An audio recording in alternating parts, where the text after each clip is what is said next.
Ladies and gentlemen, please silence your cell phones. The program will begin shortly.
Ladies and gentlemen, please welcome President Bill Clinton.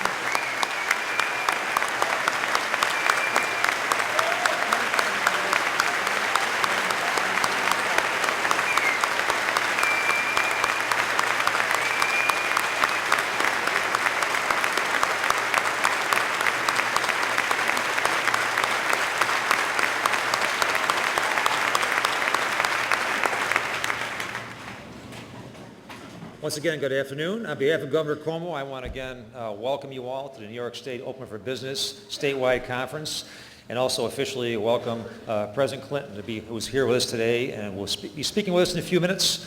A man who led a transformation that was unparalleled in our country economically when he served as president.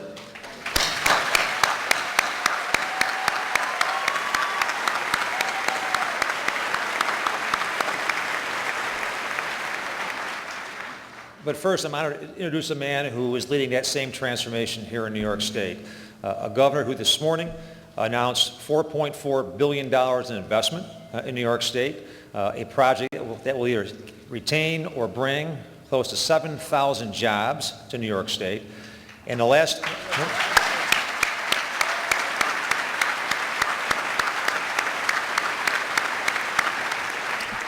And it's hard to believe what he has accomplished in the last 9 months. Aside from the on-time budget, no new taxes, he has led one step after another of decisions, of confidence building, of projects in this state that are turning New York State around. He is instilling a sense of hope, a sense of confidence across New York, and today was just one small example of what he has done. And I can't in any way imagine anyone accomplishing more in 9 months than our governor has. It has been an...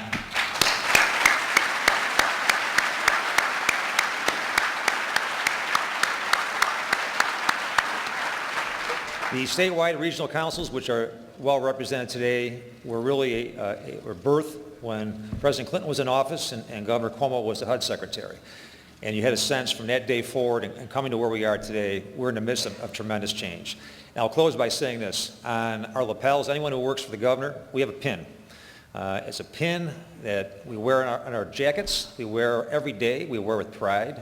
There are 3 words: performance, integrity, and pride across the top.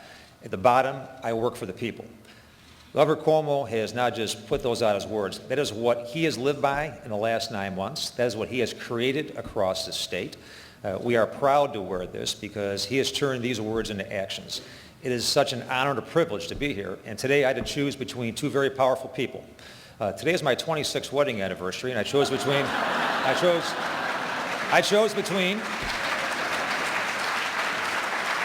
I had to make a choice between Governor Cuomo and my wife, Barb. Well, Governor Cuomo, as he has in the last 9 months, won. And I am so proud to be on his team, to work with him. I hope you are as proud as I am of what this man has done for our state. He has done an incredible job. He is an incredible leader. And please welcome to the podium the greatest governor in our history, Governor Andrew Cuomo.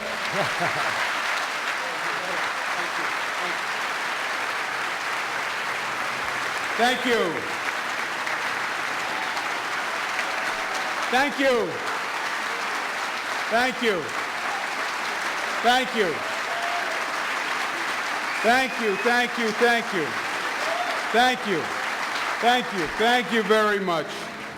First to the greatest lieutenant governor in history, Bob Duffy. Give him a round of applause. Bob has done fantastic work in so many aspects of the job, but especially with the regional councils. He's been all over the state over and over and over. He's really brought a great energy and organization. I can't thank him enough. And boy, what a day today is, huh? Intel and Bill Clinton in Albany on the same day. That's not so bad.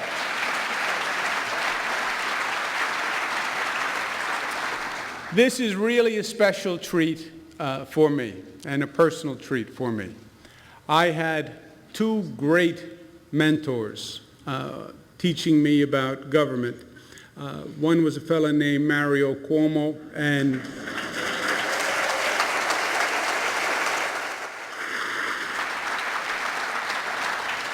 and the other is a fellow named Bill Clinton.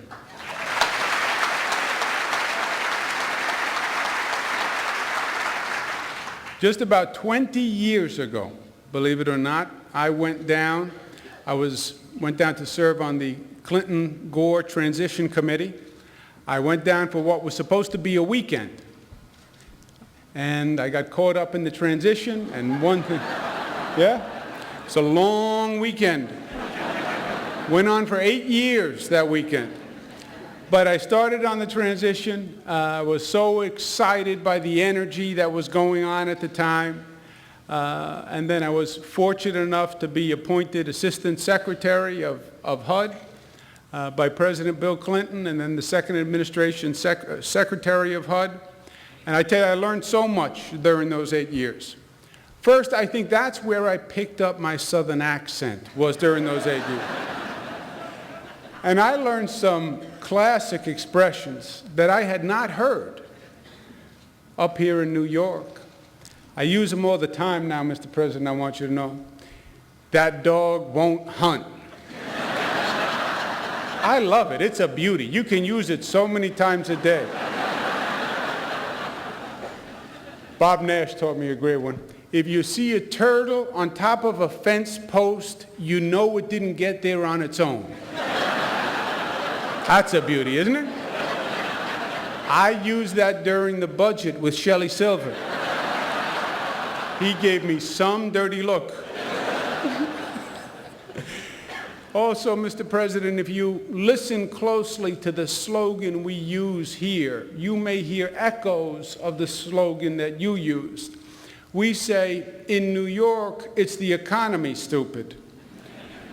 But during those 8 years, it was a fascinating experience on a lot of levels, and I learned a lot of lessons. And President Clinton wrote a playbook on how to make this nation's economy soar. Remember this, the longest economic expansion in this nation's history was under President Bill Clinton, period.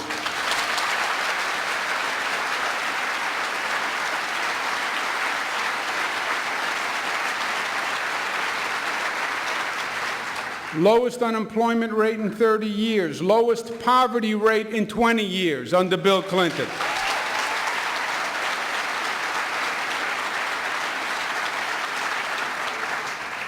And we are following, Mr. President, the state version of that playbook. We started on the first track, which was to get our own fiscal house in order, to balance the state's budget, to balance it on time, to balance the budget without raising taxes. We had to close a $10 billion deficit here.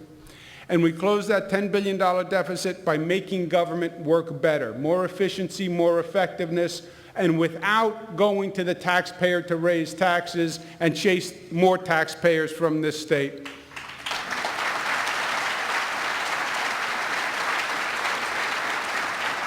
We've changed the attitude of the state government, and we are now a facilitator of business. We are not a frustrator of business. We get that this is about generating public-private sector partnerships that stimulate economic activity and pay taxes, and that is the goal of what this conference is all about. We started a New York Open for Business campaign that is going to change the reputation of this state as an anti-business, high-tax, high-regulation state to reflect the reality of where we are today as a great partner for business. Next year, Mr. President, we're going to have some initiatives in the state of the state that I think are going to make you smile. We're going to have some empowerment initiatives and capital formation initiatives that I think are really going to take us to the next level. Today, then, is about the second track that was in the Clinton playbook, which is you want to operate on a macro level, but you also want to operate on the micro level. And economies exist in regions. And it is up to that region to come up with a formula and a plan that works for that region. We'll do everything we can on the statewide level.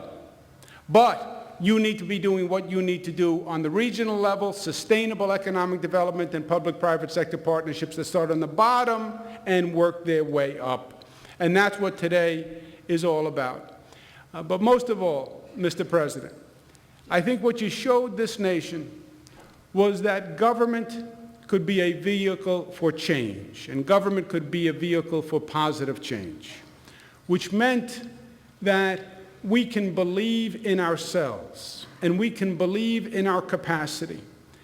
And you taught us that there was nothing wrong with America that couldn't be fixed with what was right with America. And that belief in ourselves, and that belief in our capacity, and that belief in our future was priceless then and is priceless now. Ladies and gentlemen, please put your hands together for President Bill Clinton. Thank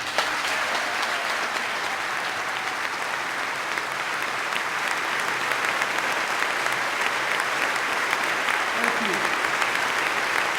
Thank you very much. Thank you.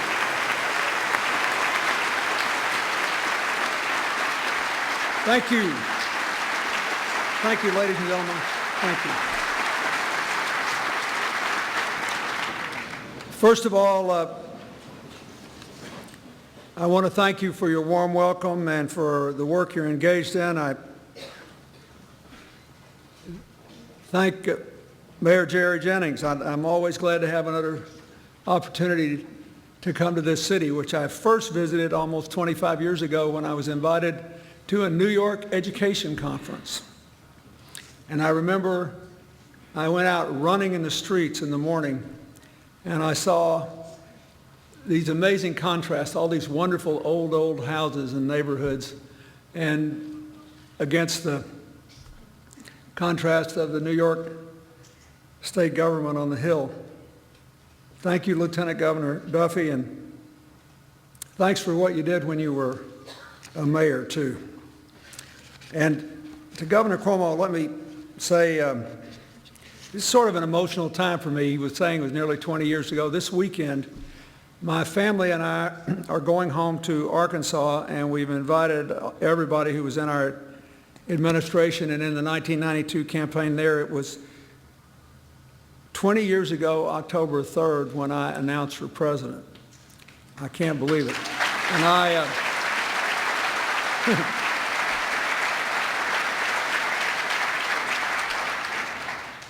Andrew said that he had some old pictures and he looked different. I thought I didn't even look like the same person.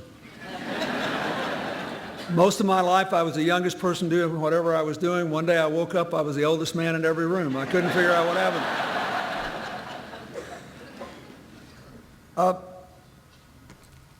I want to say a few things seriously. I doubt that I have much to contribute to what you're doing, but I strongly support it.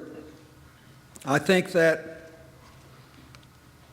to put this into some larger context, if you had to ask me in a sentence what got America in trouble, I would say it's what's got every major wealthy civilization in trouble since the beginning of recorded history.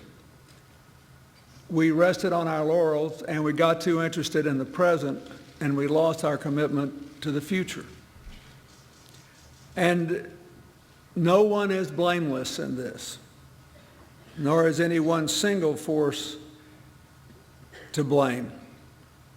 But if you go back to the Sumerians 8,000 years ago, what happens is these great societies build institutions that work for them. First to create wealth and then to provide more broadly shared prosperity. And then at some point, the people running the show get more interested in preserving their position than advancing the purpose for which they were put in the position. More interested in holding on to the present than putting a little of it aside to create a brighter future. And that's essentially what happened to us. If you look at the United States before the financial meltdown, median family income was $2,000 lower after inflation than it was the day I left office, though health care costs had tripled and college costs were up 75%.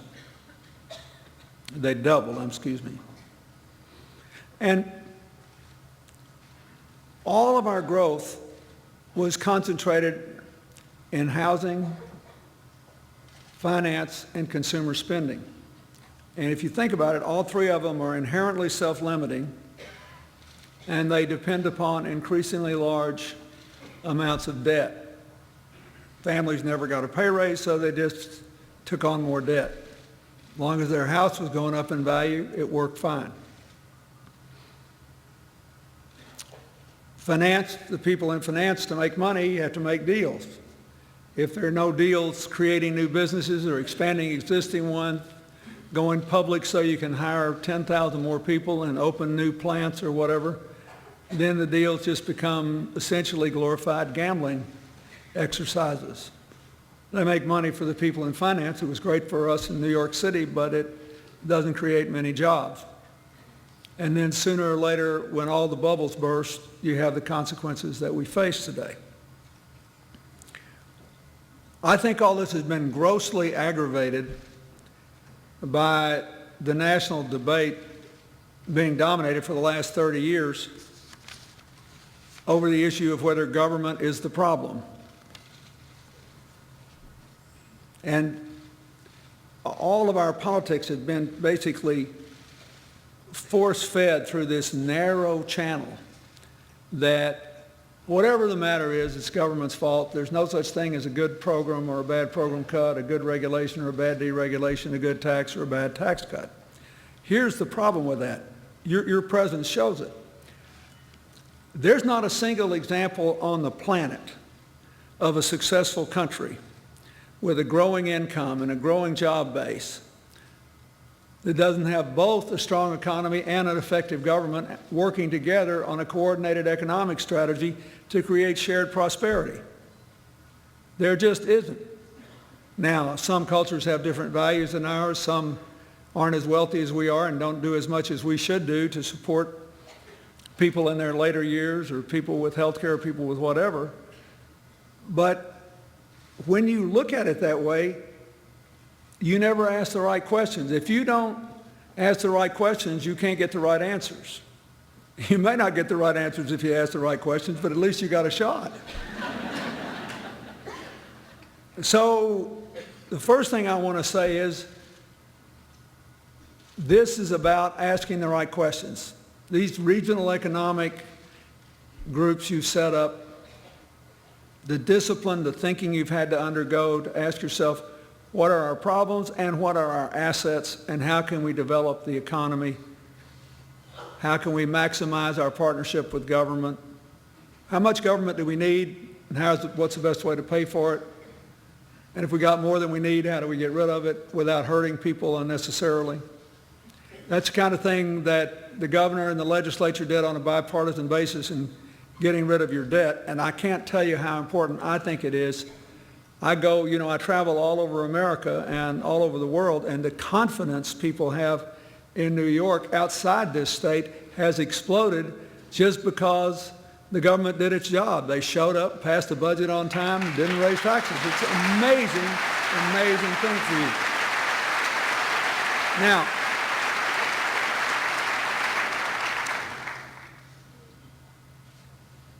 so we are where we are. Andrew talked about this a little bit, but I want to illustrate. I had a whole different theory when I came to office. I was sort of a bleeding heart cheapskate. Fiscally conservative liberal. But I had a different set of economic challenges that we face today. What happened when I took office was we'd had anemic growth because our national debt had gone up by 4.5 times in 12 years before I took office. Interest rates were high and investment was low. So I took a big gamble that if we took a big bite out of the deficit and we concentrated our spending in education and technology and trying to accelerate the information technology revolution that was moving across America out of Silicon Valley and the other centers, that we could get a lot of growth. You can't balance the budget, by the way, nationally without a combination of adequate revenues, appropriate spending cuts, and growth. And if you don't have growth, you won't get it. And part of that was, as Andrew said, the empowerment zones. I was really concerned about how uneven America's economic growth was even then. And the empowerment zones led to billions of dollars of new investment, as did the New Markets Initiative, which we adopted at the end of my second term so that areas of high unemployment and low per capita income could have access to some of the incentives of the empowerment zones everywhere in the country. This is the sort of thing that I'd been working on for a long time. When I was governor of Arkansas, my state had an unemployment rate below the national average every month but one in the 10 years I served until the last year, when coincidentally I was running for president. We led the country in job growth. But for 5 or 6 years, we'd led the region in job growth because we had a strategy focused on the strengths as well as the problems of every county and every region. So what you're doing is the right thing. But the big message I have to you is we need more emphasis on the future, even if we have to give up a little in the present. That there is no successful model which doesn't have public-private cooperation. And that we have to think of ways to be highly competitive in an increasingly competitive world. Those 40 empowerment zones to more than 100 rural and urban enterprise communities, which got some of the benefits, to the New Markets Initiative, generated billions and billions and billions of dollars of investment. Just for example, the one where my office now is in Harlem. When I took office, the unemployment rate in Harlem was 24%. When I left, it was 8%. The unemployment rate in the city of Detroit,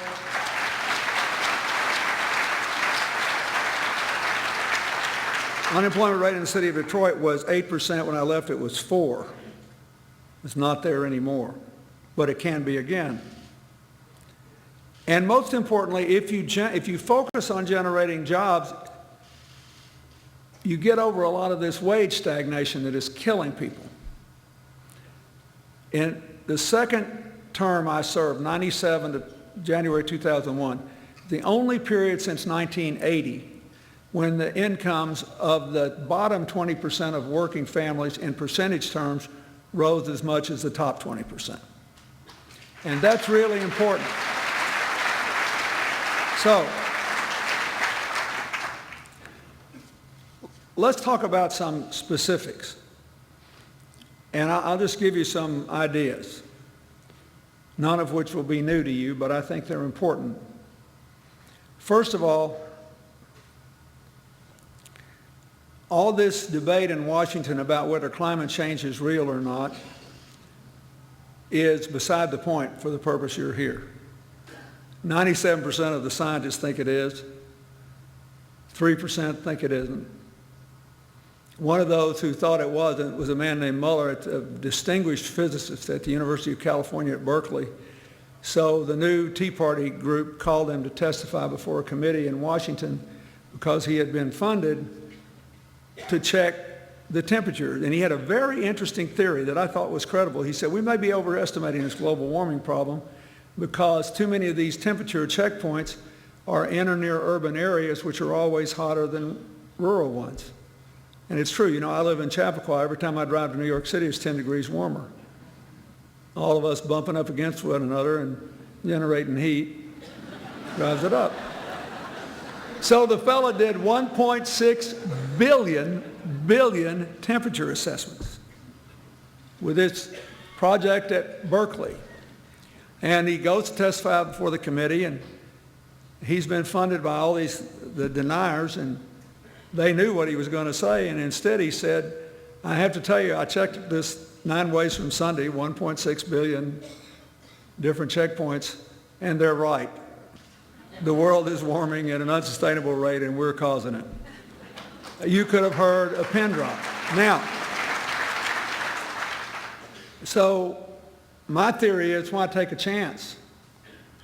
But the main point I want to make is if you just think about it, changing the way we produce and consume energy, whether it's grow up more efficient biofuels that are being experimented with in upstate New York or putting up windmills or retrofitting buildings, is an incredibly efficient way to create a large number of jobs if you do it right. So I wanted to I'll give you 4 examples. When Al Gore and I negotiated the first climate change agreement at Kyoto, Japan in 1997, the Senate voted against it 95-0. I think they voted against it before Al got off the airplane from Japan. It's the only bill I ever lost in Congress before I even sent it to them. And back then, in fairness, most people believed no society could be wealthy and get wealthier without putting more greenhouse gases into the atmosphere. Now, we didn't sign. 170 countries did. 44 were wealthy countries, and therefore they had to promise to meet specific targets in reducing their emissions. For about a year now, going back to 2010, there were already 4 countries that had met their targets. And they may be the only ones to do between now and 2012, unless just declining economic activity takes it down. They are Germany, Denmark, Sweden, and the United Kingdom. All very different. But you should know something about those 4 countries today. They all have lower unemployment rates than the United States. And before the financial meltdown, they had faster new business growth, faster new job growth, and less income inequality than we did. And if you look at it, they were governed by center-right or center-left governments. They followed totally different paths to reach the goal. UK largely replaced coal with natural gas and had aggressive conservation. Sweden did it entirely almost with energy efficiency. Denmark generates 24% of its electricity from wind, quite a lot from solar, has the toughest home efficiency standards in the country, and a farmer can put up a windmill and because of the subsidies pay for it in 3 years, after which he sells all the electricity for a profit to the local utility. All of them. Denmark grew its economy 75% with 0 increase in carbon emissions. 0. And recently ranked first of all the nations in the world in the overall quality of life index. But the point is, and their unemployment rate's under 5%. Now you say, oh, it's a little country. But the UK suffered as big a financial meltdown as we did, and their unemployment rate's still lower than ours because they found labor-intensive opportunities for economic activity. So I think it is worth looking at this. Now, I think you ought to start with where the jobs are. Just look at the jobs analysis. If you put $1 billion into a coal-fired power plant, it creates about 870 jobs. If you put it into solar panels and you make them here, it's about 1,900 jobs. Windmills, if you make the component parts where you put them up, 3,300 jobs. Building retrofits, 7,000 jobs. You may have seen the publicity about the Empire State Building. My foundation's climate change initiative worked on that. They created 275 permanent jobs in the Empire State Building. They created a factory in the Empire State Building to change the glass and the lighting and the heating and air conditioning and improve the insulation and put in very sophisticated temperature and lighting controls. And the savings are guaranteed, 38% by Johnson Controls. Now, they'll pay that off in 4.5 years, after which everybody's utility bill will drop like a rock. So I say that to point out that you got a big opportunity here. New York, the governor signed at the end of the legislative session a bill that there has been too little publicity on, which allows New York to do something called on-bill financing, which means that if you go out and retrofit a home, and I want to talk to people from small towns in upstate New York, where the average person is a middle-class person. You can go out now and retrofit a home, and you can be in and out in a day. I know this because the only place that this is being done on a widespread basis today is in Nebraska. Conservative Republican Nebraska, alas, is the only place in America where everybody gets socialized electricity. That is, all the utilities are municipally owned. So they don't have to get anybody's permission to do this kind of stuff. And several of them allow an innovative company to come in. They tell the families, we'll be in and out in 8 hours. You pick what day. And they get an average of 20 to 22% savings. Then they give the homeowner the option of paying for it up front and lowering their utility bill, or paying for it on the utility bill from their savings only, so they're not out of pocket 1 red cent until it's paid off. If it's 20, 22%, it's normally a year and a half, after which they get the decline in the bill, and everybody gets a job with nobody out of pocket any money, and you're giving power back to the utility, which reduces its capital requirements in the future to build new power plants. I think that now that New York has adopted this financing mechanism, it's estimated that you could create 10 to 12,000 jobs a year doing that. But if every community did it at once, you could create more. And most contractors are in bad enough shape that you don't need the Empire State Building had Johnson Controls, an energy service company, to guarantee this. About 5 companies have 90% of the market for these big buildings. But every community has a bonded contractor, and now there are software programs available so they can go in and check and tell you how much they'll save, and they'll guarantee the savings. So that's something that we all ought to be doing more of. But you have to find somebody who will loan the money to pay the contractor when the bill's done. And in a handful of states, utilities do it themselves because they realize it's a lot cheaper than building new power plants. But most places, you have to find somebody who will loan the money. Since it's guaranteed, the money won't be lost. The savings are there. This on-bill financing is a very big deal that I think every region should maximize. In addition to that, you can find people who will guarantee the savings on every school, college, state, county, and local building, any building with a 50-year time horizon that needs this kind of work. There's a huge amount of work here. But you need to know what the problem is in all this energy business, especially on the efficiency thing. It's the financing. If you finance a coal-fired power plant, you get 20 years to pay for it. I don't know what you get in New York to pay for a nuclear plant, but in Arkansas, you got 30 years to pay for it. And if the Empire State Building, if they hadn't been a Tony address with a lot of free cash, if they'd had to borrow the money to do it, it would have taken about 7 years to pay the loan off. Much less than the power plant, but not typically available without the guarantee. Once the guarantee is in place, looks to me like you ought to be able to do this. But I think everyone should look at this. There's a huge amount of jobs here. Let me just mention a few other things. I think the one reason that this regional strategy is so important is that if you look around America, there are places where people don't know there's a recession going on.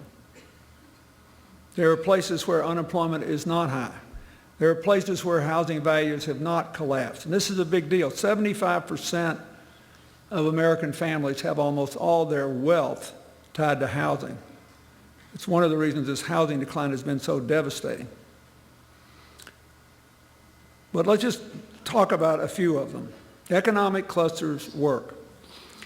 San Diego, which was a big center of our naval power and still is now America's biotech center. There are more Nobel Prize winning scientists living in San Diego than any other community in America.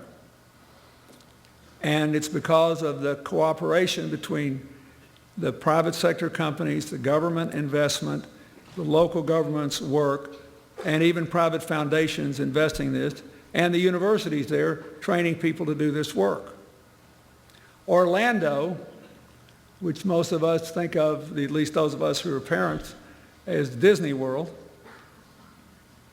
has 100 computer simulation companies.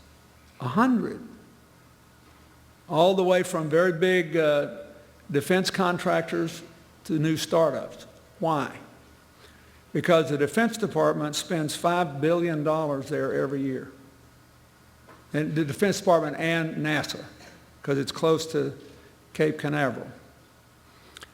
And they invest in simulation because that way you learn how to fly a plane without crashing an expensive jet. It's really important for training. But Disney World and the Universal Park, which is also there, they spend the money. Why? Because good computer simulation makes their exhibits more interesting.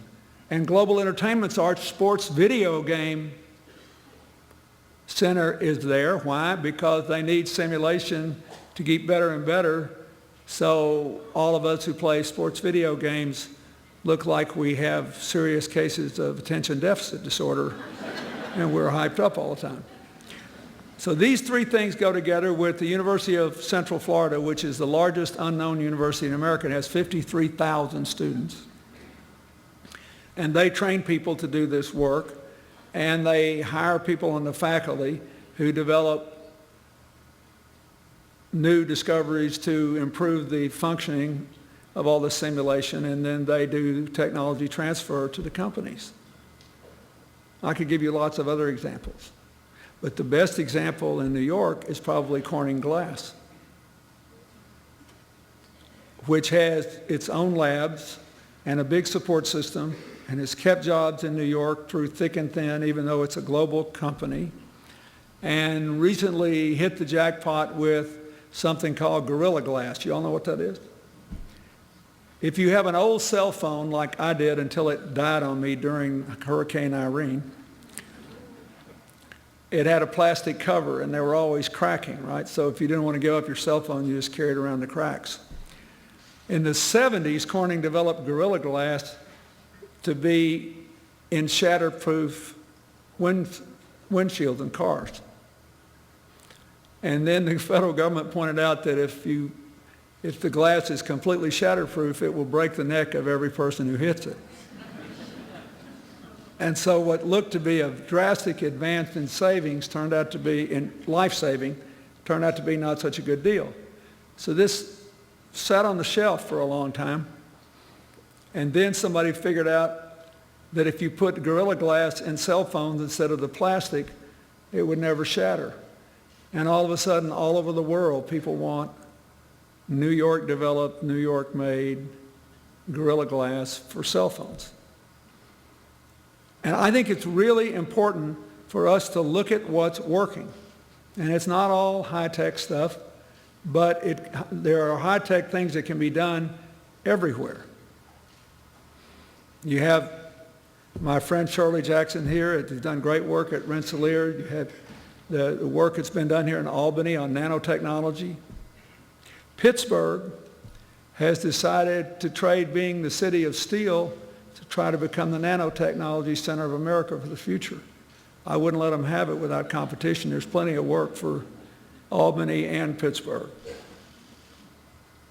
The Rochester Institute of Technology is doing some interesting things, highly relevant to the future of the country. You have this massive network of colleges and universities in New York. One thing I think all of them should do is to review their technology transfer policies. For about 30 years now, going back to 1980, a bipartisan bill was passed, and one of the sponsors, Henry Waxman, is still in the Congress, which allows a university to take one of its discoveries and license it, even if funded by the federal government, to license it for profit to the private sector.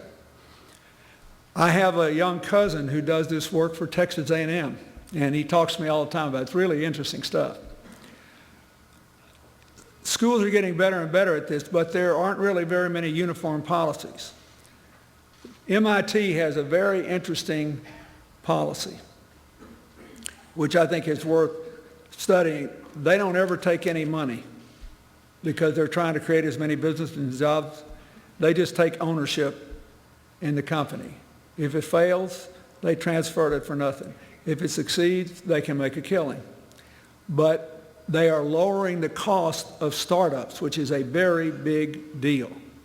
So I recommend everybody here who's got a college or a university as part of your plan, you should look at the technology transfer policies and see if they're optimum for what you think they're likely to produce. Another thing is colleges and universities in and of themselves are great economic engines. There's another depressing survey coming out today showing that America continues to enroll more and more people in college, and the graduation rates are flat because people just drop out. Now, maybe some of that is they're not properly prepared and all that, but I think most of it's the economy. I am constantly amazed at how few people know how radically the student loan program was changed in 2009 and 10. Maybe the legislation passed in 2010. But essentially, the old student loan program offered banks a guarantee to give the student loans. When I was president, we set up an alternative, completely voluntary option for colleges and universities to borrow the money directly from the federal government. We set aside a loan reserve to cover the losses. It lowered the cost of the loans to the students.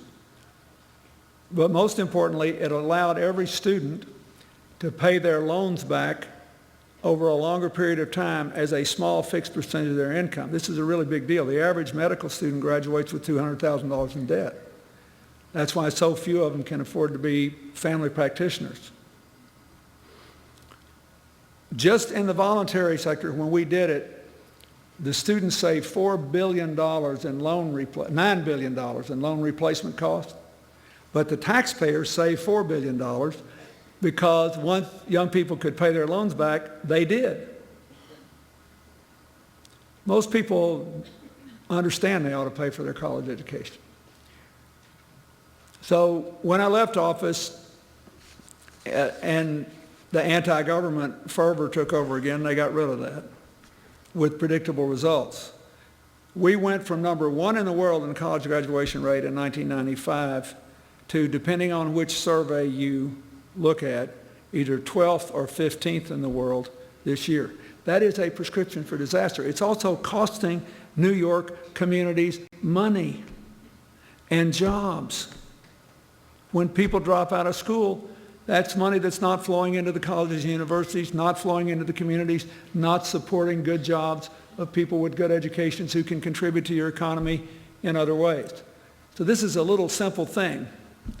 I'm not going to take a poll, but I'll bet you anything.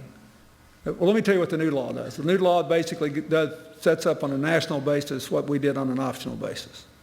Congress passed it, I believe, in 2009, but it could have been 2010.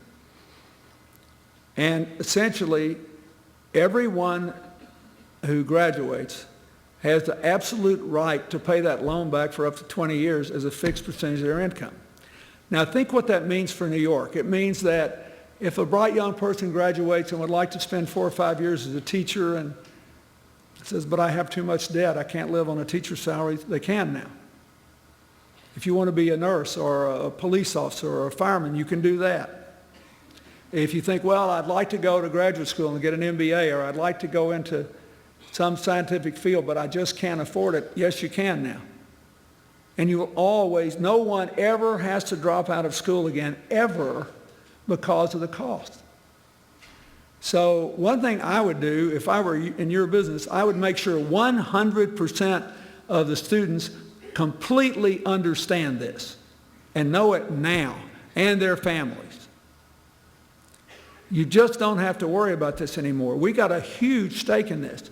Unemployment among people with four-year college degrees, even though it's higher among new graduates, is less than half the national average. It's about 4%. Unemployment among people with postgraduate degrees in any science, technology, engineering, or any kind of mechanical field, 2%. Virtually zero, that many people moving around from one place to another. So this is a huge opportunity for us. And just because something is a law, even if the universities send out notice, doesn't mean people really understand it. This is a big deal.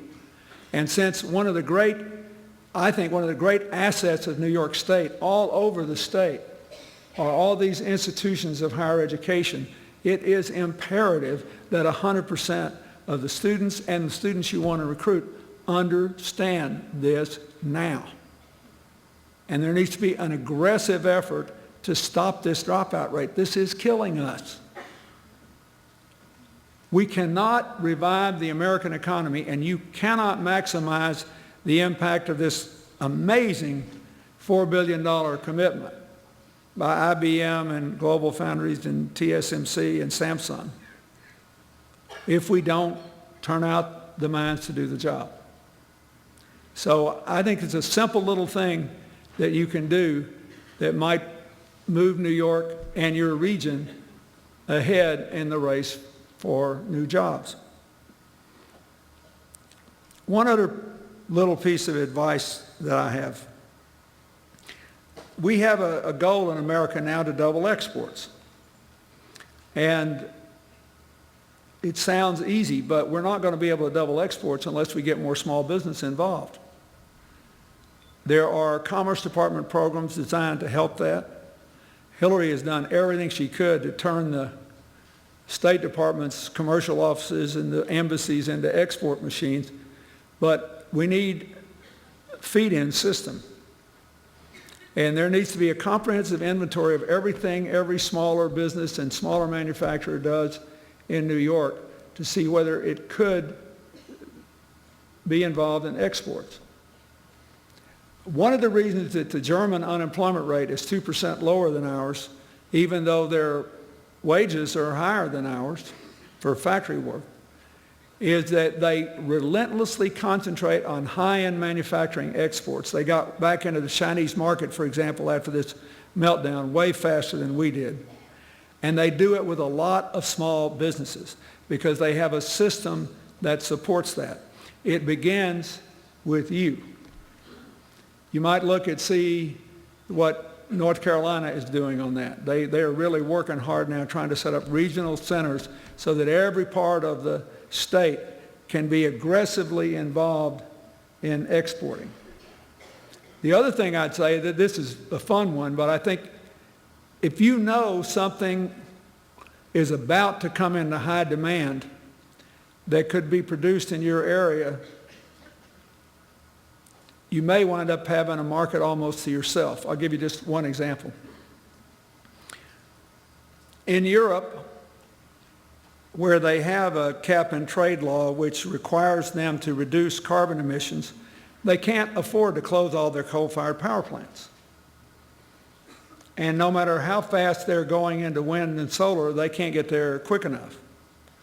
Germany in the last decade, before China surpassed them, became the #1 country in the world in the production and deployment of solar panels in a country where the sun shines on average as much as it does in London. But there were 2 major economic studies done on the economic impact of these big subsidies the Germans gave to lead the world in solar manufacturing. And they found rather different figures, but it's all in high numbers, that even if you discounted for the economic drag of the subsidies, the Germans got somewhere between 150 and 300,000 new jobs. Now, they're 1/4 our size, America's size, and they have only half our capacity. So we should be able to get somewhere around 8 times as many jobs if we did the same thing. But back to the main point here, possibility for upstate New York. because they can't close all their coal-fired plants, they are moving rapidly to a system which burns 80% coal, 20% wood pellets. And if the wood comes from wood waste or sustainable forests, that is where more trees are planted than are cut every year, you're not adding to the climate change problem. So that's what they're looking for. My friend Terry McAuliffe won a bid to lease an old International Paper Company plant that had closed in Virginia, and for $30 million bought a piece of machinery that will turn wood waste into pellets that are just as hard as the coal, and if you flood them, they will not melt or come apart. And they have the same heat content. So he's just now getting the plant up, and they've already sold out the first year's production. This year, Europe's demand is 11 million tons. Within 4 years, it will be 10 times that. Any closed paper mills in upstate New York? You got a lot of them running on hydropower, cheap electricity. Get down to a port in a hurry and get off to Europe. But there are other things out there. That's just something I know about. But I think it's really important. We spend so much time talking about all our problems, sometimes we forget about our assets and how to turn our problems into assets. So those are just a few observations I have. The other thing is that in the president's job speech, he proposed one thing which I think has a reasonable chance of passing, which would give Governor Cuomo more flexibility in managing the unemployment systems of the country, of the state here, and of the country if others take advantage of it. And I just want to reiterate this because I think it's important for all of you, because you have to help the state on this. It's very hard to get county-wide data. There are 3.2 million jobs in America that have been posted for 3 weeks or longer and aren't filled. New job postings are being filled at only half the rate they were being filled in previous recessions. Now, part of that is employers want to be choosy. Part of it is, well, I know I need to hire somebody, but I'm a little scared. Part of it is the absence of available capital to small business. There are lots of issues out here, but part of it is we aren't training up people in a hurry and moving them into these gaps. So if I were running one of these regions, I would know every week how many jobs were open. And I would be shooting people to those employers. And now, if this bill passes, the governor will have the flexibility to direct the training money to the employer or to the local community college. This is really important. You just think about it. Think if we could fill half those jobs, which basically is what we should be able to do day after tomorrow, since we're filling them only half as fast as in previous recessions. That's another 1.5 million plus people working. Think what that would do for America. But it has to be done not with hot air in Washington, but with hard work at the grassroots level. Because every one of these people has a name and has or doesn't have required skills. It has to be done at the grassroots level. But you ought to help the governor with this and help your regions. The other thing that's that if the bill passes, he'll have money to do is to offer some flexibility on unemployment insurance. Another reason the Germans have 2% lower unemployment than we do is that before you lay somebody off, once unemployment reaches a certain level, the state will give you some unemployment to make up 60% of the wages of anybody you keep hired. So it's an employment rather than just an unemployment system, and that works well. But I doubt if that can be done until the federal law passes. I wanted to put that in your mind because that will be highly relevant to some of you and not so relevant to others. The final thing I'd like to say about this is that your very presence here is the most important thing of all. The fact that New York has a program that you can compete for is the most important thing of all. And if you don't get the money, don't give up, because I'll tell you what you're going to find out. You're going to find out the same thing that happened in these empowerment zones. I don't know how many people I had come up to me across America when I was president after we gave out the first round of empowerment zones and say, you know, we didn't get it, but we got a plan now. We got a strategy now. We're implementing now. We're coming back for the second round now, and we've already gotten some progress. We've already created some jobs. We've already gotten some new businesses just because we did it. America needs to get back in the future business. The reason you're here and you're kind of happy and you're upbeat is not, you know how much misery is out there. You know how many problems are out there. You know how many people have suffered out there. But if that's all you think about, you can't get up in the morning.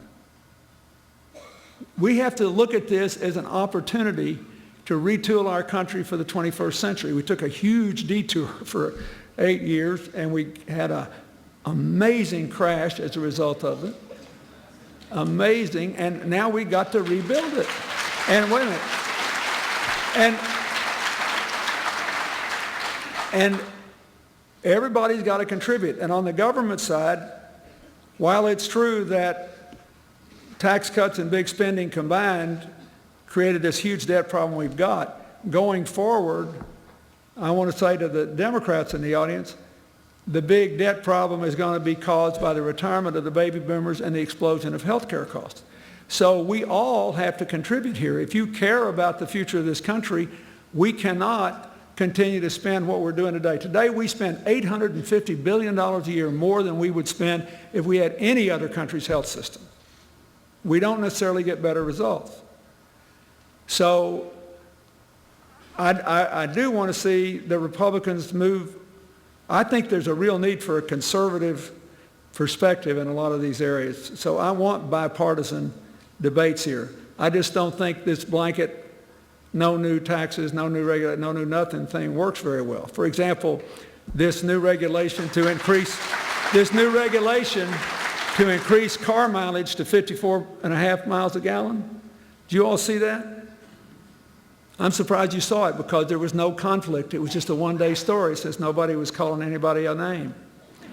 But you had the UAW and all the big car manufacturers and the government and all the environmental groups agreed together to raise the car mileage standards. That will create 150,000 new jobs in America over the next several years. So if we do it right, if we do it smart, there are some taxes that ought to be cut, some that ought to be increased. There are some regulations that ought to be reformed or scrapped, and others that can help us to be both healthier and more prosperous. And so I would say to all of you again, good luck. I hope you win the money. But the most important thing is, as long as you're in the future business, you're already a winner. Because every one of you came here on behalf of people that are working hard in their businesses, people that are working hard at their jobs, people that are desperately wanting to go to work or wanting to start a new business, people that are full of good ideas, people that are full of talent. One thing I've learned since I left office, and I travel around the world in slightly less glorified circumstances, is that intelligence and effort are equally distributed. If we all really believe in the competition of the free market, we shouldn't bellyache that other countries are trying to do better than we are. That's what we say we believe in. What we need to do is suit up and win again. This is still the biggest economy on earth. Still got the best network of higher education in the world. It's still the most entrepreneurial country. We still have more centers of innovation. And we got a thick network of people like you at the grassroots level that are thinking about this. So when you leave here, and when this money gets passed out, whatever happens, you just remember that. New York can rise again. Labor is an increasingly small percentage of competitive cost. Energy and other things are increasingly large percentage. You just got to figure out what you have to do to win for the people that you came here to represent. And as long as you keep your head in the right place and look at the facts and realize that conflict may be great politics and it may be interesting news coverage, but cooperation wins the day, we're going to be fine. Thank you very much.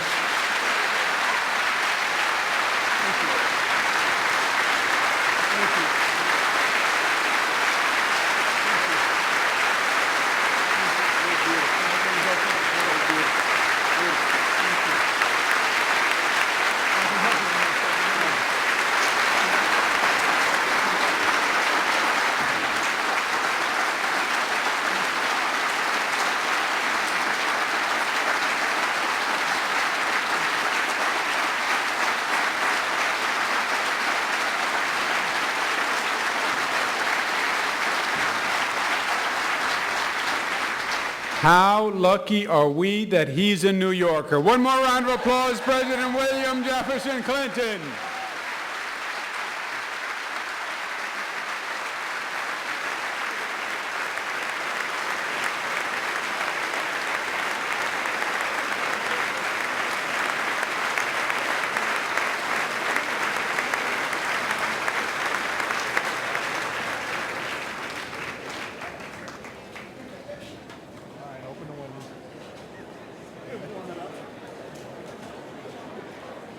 Ladies and gentlemen, the breakouts will begin promptly at 2:30.